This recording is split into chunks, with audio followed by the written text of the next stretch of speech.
Okay, so here are a couple of examples that I want you to look at with verbs that have um, interesting changes also on top of having the stem change part too. Okay, so we have Oler here, and then we have our chart. So let's look at Oler. Oler, as we talked about earlier, could be separated like any other verb. Here's my stem and here's my ending. And my ending tells me what type of verb I have. So then when I'm trying to select the type of ending, it's easier to tell that way.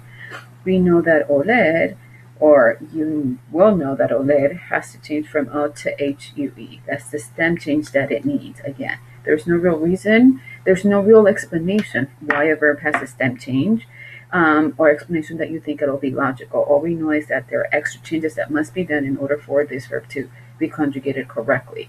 The patterns that we use for other things don't necessarily apply here. So let's take a look at that.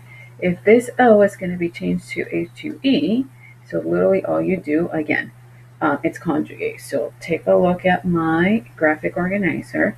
If we don't drop the shoe, we don't have the boot shape, then you might forget which changes to have the stem change and what other forms don't have the stem change. So I'm going to take Oler, so OL, but instead of OL, this O is going to be replaced for HUE.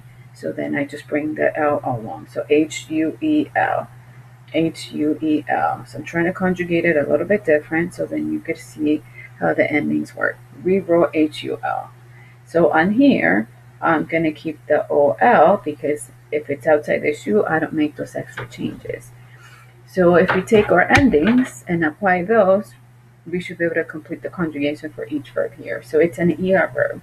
So the endings to conjugate verbs that are ER in present tense are O, so huelo, that's the yo form, ES, that's the to form, hueles, then huele, hemos, that turns into olemos. This is oles with the right accent, and this is huelen.